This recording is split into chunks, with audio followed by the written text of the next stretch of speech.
बिल्कुल बड़े अफसोस की बात होती है, बड़े अफसोस की बात होती है जब बहुत ही पहुंचे हुए नेता जो खुद डिप्लोमेट रह चुके हैं, फॉरेन डिप्लोमेसी के माहिर रह चुके हैं, वो ये बात करते हैं कि क्यों ऑपरेशन सिंदूर रोका गया। ये निखिल भी अभी ऐसी बात कर रहे थे, सर भी ऐसी बात कर रहे थे कि नहीं रोकना चाहिए, कंटिन्यू रहना चाहिए। भैया वॉर की कोई कॉस्ट होती है, कोई इकोनॉमिक कॉस्ट होती है, कोई ह्यूमन कॉस्ट होती है। कोई ऐसा थोड़ी गिल्ली डंडे का खेल है कि आज उसकी बैकयार्ड में जाके खेल लिया, उसकी बैकयार्ड में जाके खेल लिया। तो ऐसे नहीं होता है कि ये करते वॉर कंटिन्यू करती रहेगी और जी क्यों किया गया।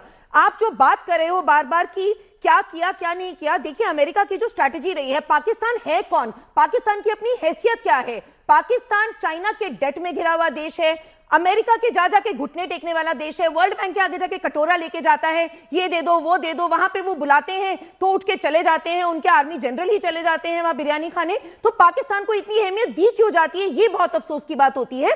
जो मैं बात कर रही थी कि अमेरिका 3 स्ट्रैटेजीज पे खेलता है, किसी भी देश को झुकाने के लिए वो स्ट्रैटेजी चलाता है, या तो टैरिफ्स जैसी चीजें लगाओ, सैंक्शंस लगाओ। उसमें जो ये नया भारत है झुका नहीं, हमने देख लिया 25%, अगले 25%, 500 की भी बात हो रही है, 25 ईरान को लेकर बात हो रही है, हम बिल्कुल झुक नहीं रहे हैं। दूसरा वो करता है डायरेक्ट वॉर, वो उसकी हिम्मत ही नहीं है कि भारत में इस समय वो रुक कर ले। फिर वो जो तीसरी स्ट्रैटेजी पे चलता है कि डीप स्टेट एक्टिवेट करता है, ऐसे छुटपुट लोगों को, जो सर भी बात कर रहे थे कि पैसा दिया गया हो, क्या दिया गया हो, हमें क्या पता। ये उस स्ट्रैटेजी पे, जो अरब स्प्रिंग की स्ट्रैटेजी थी, जो बहरीन में अमेरिका ने करी थी, ये उस स्ट्रैटेजी पे चल रहे हैं। हमारा भारत हमेशा बुद्ध प्रधान देश रहा है, हम वासुदेव कुटुंबकम के देश वाले हैं। हम अगर खड़े हैं तो बिल्कुल तैनात खड़े हैं, लेकिन हम फर्स्ट एक्ट नहीं करते हैं। और जो बार बार बात हो रही है रूबिका, बस 2 मिनट में खत्म करूंगी, कि ये करना चाहिए था, वो करना चाहिए था। मैं बिल्कुल एक इकोनॉमिस्ट की तरह बात करती हूँ, इंटरनेशनल एक्सपर्ट की तरह बात करती हूँ।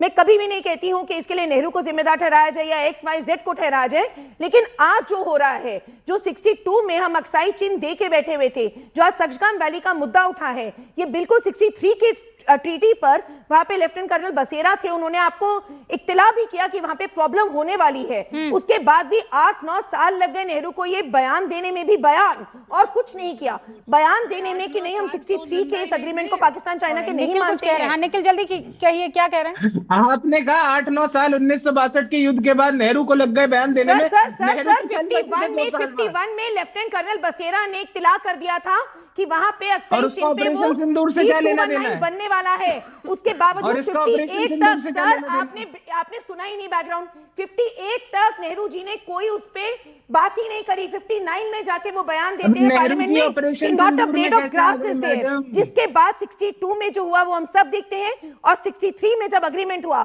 उसके बाद भी कांग्रेस ने केवल हम नहीं मानते, हम नहीं मानते, हम नहीं मानते खेलते हैं। वो ये कह रहे हैं, नहीं चलता। वो कह रहे हैं अक्सर ऑपरेशन सिंदूर में नेहरू जी कहां से आ गए। हाँ ठीक है, पूछ लिया। पाकिस्तान की हैसियत क्या है, मैंने तो यही कह दिया, किसके दम पे खेल रहा है सर, वही उसका आंसर है।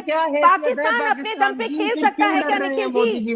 आज पाकिस्तान जो डेट में है, पाकिस्तान जिसके मिसाइल्स पे खेल रहा है, क्या वो खेल सकता है अपने उन पे? It is a crumbling terror state. Pakistan को क्यों डर रही है मोदी जी पाकिस्तान से? मैं तो कह रहा हूँ।